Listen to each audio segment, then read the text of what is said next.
Voltamos. Agora nós vamos começar, vamos dizer assim, mesmo a nossa história. A estruturação da máquina pública desde 1930. Escuta só o que eu vou dizer. Eu sei que eu tenho que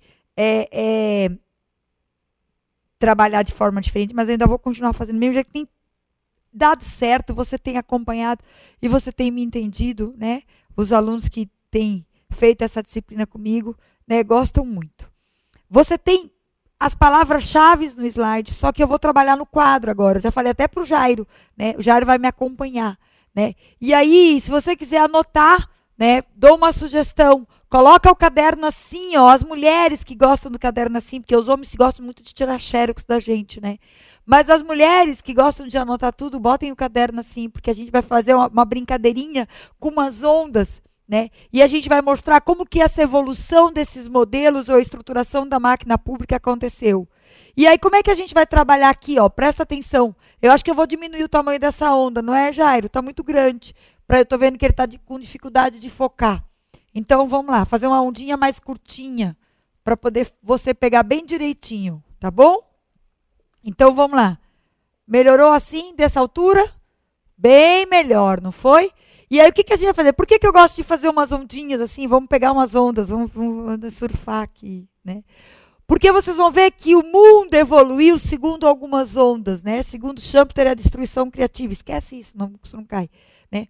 Ó, e a gente vai ver que essa evolução, né, aconteceu, e é assim que eles perguntam em prova, e por isso que eu passei a criar esse modelo e passei a dar aula, né, desde que eu comecei a dar aula lá em 2004, né, quando eu comecei a dar aula para concurso, comecei a dar aula de administração pública, né, eu trabalho com essas ondas, e se alguém faz uma onda igual a minha, está me imitando, porque isso aqui é minha autoria, eu que criei, ó, que invenção.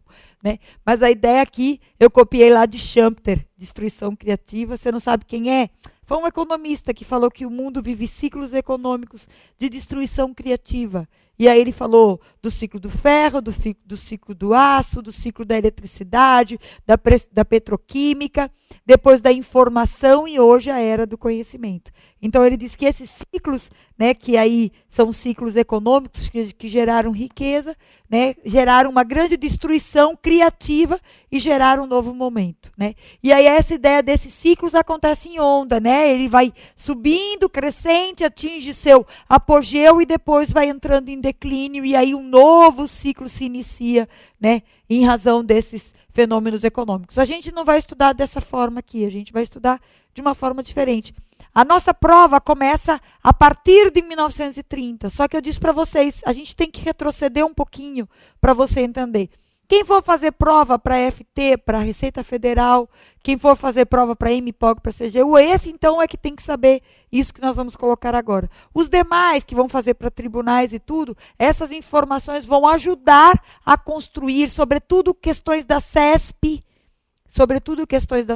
que são interpretativas, que aí você precisa ter essa base para você poder construir o teu pensamento, tá bom? O pessoal da FCC, né? Aí é mais seco, é mais direto, mas é importante nessa coisa de seco e direto de você buscar a palavrinha certa. Então, vamos lá. Gente, a nossa onda começa aqui no século XI. A gente diz que a primeira noção de Estado, no Estado moderno, está comigo, tu voou agora. Vamos, eu comecei.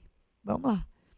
A primeira noção de Estado que a gente, né, escutou falar é o Estado que tem como base a monarquia.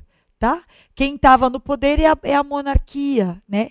E a gente vai chamar aqui, né, o poder monárquico que estava no poder, e a gente fala que economicamente a base desse Estado era o mercantilismo.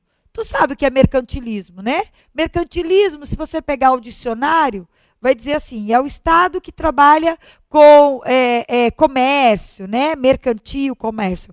Veja, para a gente aqui a dimensão é bem maior do que simplesmente falar no Estado que está comerciando. Quando a gente fala em Estado mercantilista, a gente fala que o Estado aqui vai atuar como interventor. O Estado vai atuar no comércio, Estado mercantilista, deixa eu botar aqui o Estado mercantilista, vai atuar no comércio, ditando a moeda, ditando o salário. É o Estado que vai trabalhar as intermediações entre, né, a sociedade, né, e regulando as relações na sociedade. Até porque antes disso a gente tinha um período feudal em que não existia nada.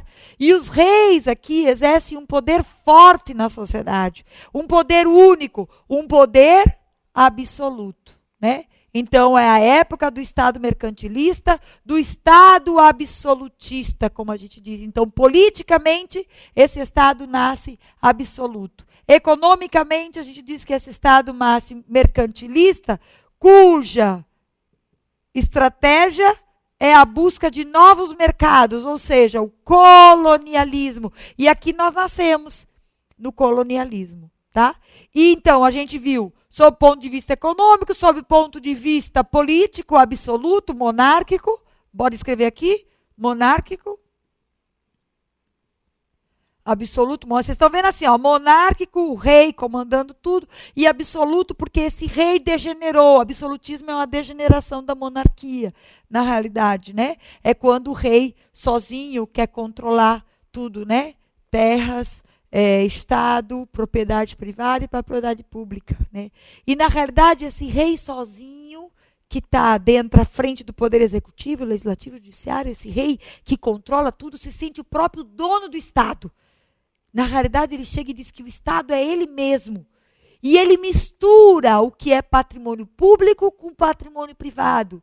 Ele mistura os seus bens, os bens próprios, com os bens do próprio Estado, achando que ele pode usar os bens do Estado para uso próprio, porque, na realidade, ele representa a figura do próprio Estado. É ele o Estado, né? É ele o próprio Estado. E aí a gente diz que administrativamente, como ele se sente o próprio Estado, a gente diz que a administração pública ela é patrimonial.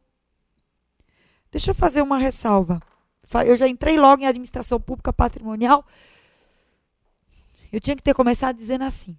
Tu parou? Para junto comigo para ouvir o que eu vou dizer.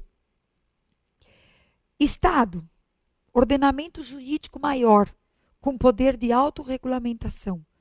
Não é assim que a gente aprende? Estado, né? É um poder jurídico, né, que regulamenta as relações entre as partes. Não é isso que a gente aprende? O Estado, né, é uma concepção maior que rege as relações, formado do povo, do território e do governo. O governo, na realidade, é a forma que o Estado utiliza para, né, exercer as suas políticas públicas. Não é isso? Então, o governo é a forma política do Estado. É através do governo que o Estado, na realidade, politicamente, tenta colocar em prática as suas políticas públicas, né? Então, o governo é a figura que representa o Estado. E este governo se materializa através da administração pública.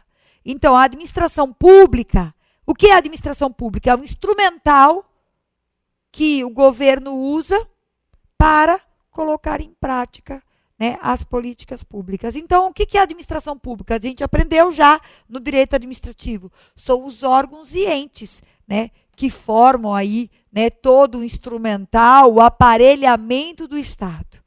O que nós vamos estudar aqui é exatamente essa concepção de Estado, né, numa visão macro, né, Estado, como a gente falou aqui, monárquico absoluto, que degenera para o Estado absoluto, comandado pela monarquia, né, que traz como acepção econômica a ideia de mercantilismo, ou seja, a ideia de intervenção, de interferência, ditando moeda, ditando salário, regulando as relações entre as partes. O rei aqui dizia com quem deveria se contratar, com quem não se deveria contratar. O rei dava terras, castelos, né? Então o rei, né, atuava, o Estado atuava diretamente nas relações com as pessoas, tá? E a base era mercantilista, né?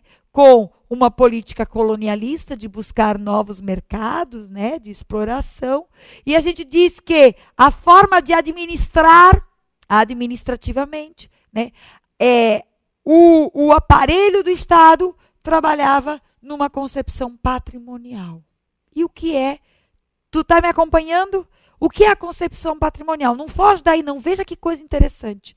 Minha gente, patrimonial significa não diferenciação entre o que é público e o que é privado. A administração patrimonial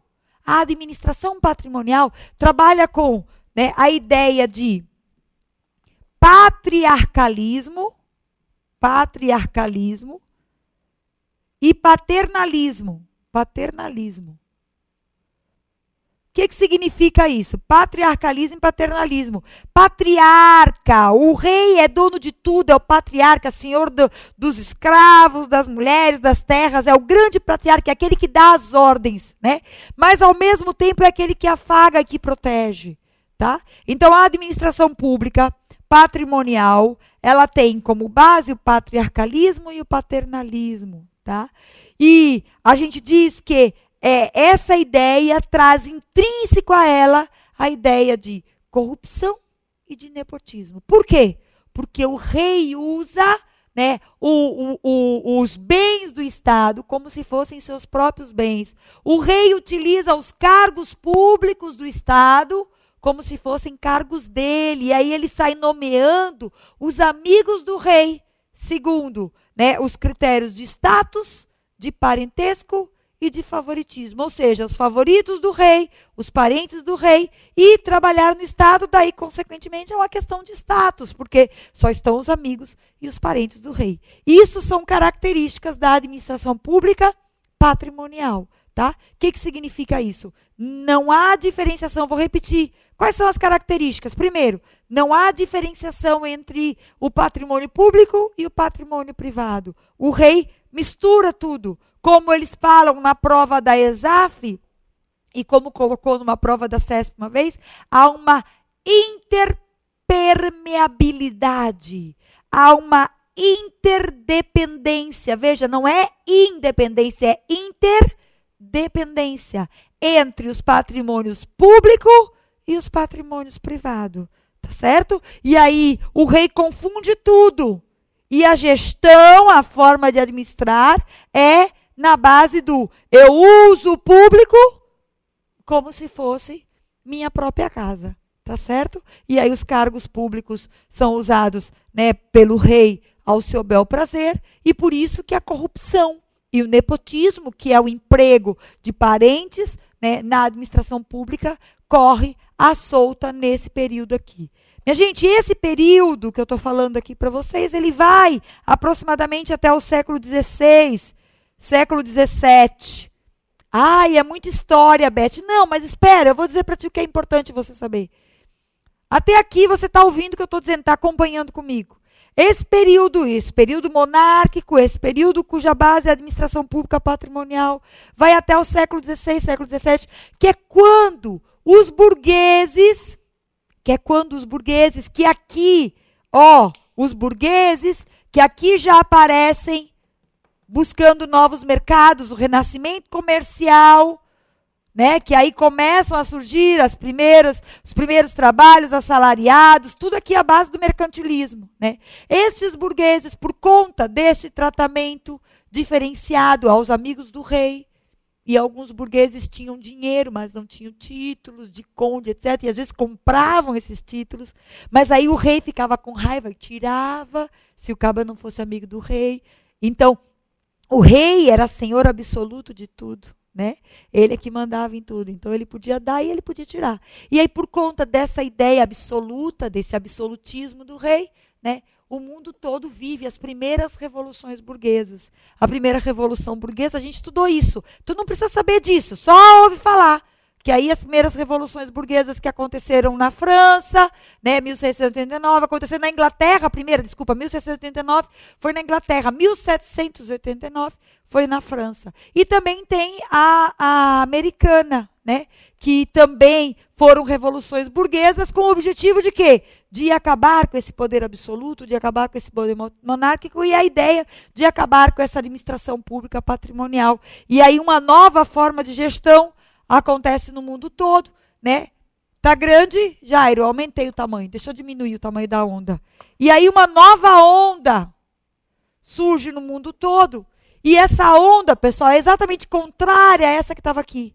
Enquanto aqui a gente tinha um Estado mercantilista, um Estado que interferia em tudo, um Estado que ditava as regras, aqui nós vamos ter uma política que a gente chama de liberal, porque esse Estado aqui, que interfere, que manda, que dita salário, que dita moeda, esse Estado entrou em depressão. Daí as revoluções burguesas que aconteceram aqui nesse período. Né? E aí a eminência de uma nova forma de gestão, né, baseado nos preceitos liberais de livre oferta, ou de trabalhar a oferta e a procura, né, a demanda e a procura, cada um produz o que quer, liberdade. E mais importante, a base desse Estado aqui, né, é a busca dos direitos iguais. É o que a gente chama de Estado de direito. Né? É a ideia da busca dos direitos iguais. Tá certo? Então, aqui começam a surgir as primeiras constituições do mundo, exatamente buscando direitos iguais, e não direitos somente para quem eram os amigos do rei, mas para todas as pessoas indistintamente. E a ideia de que você vai poder contratar com quem você quer, e não só, né, com quem o rei dizia, é a liberdade, né? É a lei de Say, é o laissez-faire, como a gente chama. Né? Você está só ouvindo o que eu estou dizendo, né? Ou quer escrever? Liberdade, liberal, laissez-faire. Né? É a ideia de liberalismo, né? Que tem como base, né, Adam Smith. Ai, Beth, eu não sei nada. Sabe, eu já ouvi falar em Adam Smith, A Riqueza das Nações, que fala que, na realidade, o Estado não deve interferir, né, no mercado, e deixa que o mercado se autorregule. É a lei da oferta e da procura. Né? Isso por quê, pessoal? Porque a gente estava começando, enquanto a gente diz que esse período é um período que a gente chama de pré-capitalista, a gente começa a entrar no período capitalista propriamente dito. No período capitalista propriamente dito. Né? Que tem como base, a gente pode dizer até o imperialismo. Posso chamar isso? Começa, né, com o imperialismo. E o imperialismo foi que deu vazão à Primeira Guerra Mundial. Né? É a ideia das nações, né, colocarem a sua supremacia, o seu poder, que aí trouxe a Primeira Guerra Mundial. Então, esse Estado liberal, né, que pregava liberdade, que pregava o capitalismo, a mais-valia, né, a exploração do homem pelo homem, que deixasse o mercado se autorregular, né, esse Estado levou à Primeira Grande Guerra Mundial. E ele durou aqui, né, em algumas nações, né, ele foi até aproximadamente o século XX, né, durou esse Estado liberal. Né, quando, né, a gente passou pelo período da Primeira Guerra Mundial aqui, mais ou menos, que traz essas ideias liberais, né, que traz essas ideias capitalistas, né, inclusive surgindo aqui forças contrárias. Né, forças contrárias, socialistas, né, porque aí surgiu o capitalismo, que ganhou grande força nesse período, e aí surgiram as forças contrárias, socialistas, na busca da defesa dos direitos e na busca, né, na realidade, do Estado, né, atuando de forma mais centralizada, né, que a ideia socialista é essa, né, porque o capitalismo já estava se tornando muito forte, né, e o homem acabava sendo esquecido. Né, que a gente vai ver isso, que são os aspectos sociais desse Estado liberal que são abandonados. Tá? E essa é uma das razões do declínio desse Estado. Né? Por que é uma das razões? Porque, sob o ponto de vista social, o capitalismo ele prega a exploração do homem pelo homem. Né? É a busca do máximo de produtividade e a busca do máximo de eficiência. Né? E aí a ideia aqui é que esses burgueses que provocaram essas revoluções burguesas, né, vamos colocar aqui esse marco, revoluções burguesas, esse marco, revoluções burguesas, tá? Que aí não importa qual lugar, para a prova, a gente sabendo das revoluções burguesas, foi um grande marco do declínio do Estado mercantilista no mundo, né? E aí essas revoluções burguesas promoveram essa nova ordem, e essa nova ordem, né, deixou de permitir ao Estado oferecer aos cidadãos serviços públicos, né? Até porque a ideia do Estado liberal é uma ideia de Estado mínimo, é de deixar o mercado se autorregular, né? E isso foi que levou às revoluções sociais, que também leva ao declínio dessa forma de Estado. Mas antes da gente falar do declínio, sob o ponto de vista social, né, vamos falar sob o ponto de vista administrativo, né? Essa ideia também de nova forma de Estado liberal, né, ela vem se contrapor a essas forças patrimoniais, a esta forma de gestão do rei, no qual ele tinha controle da administração pública e usava o Estado para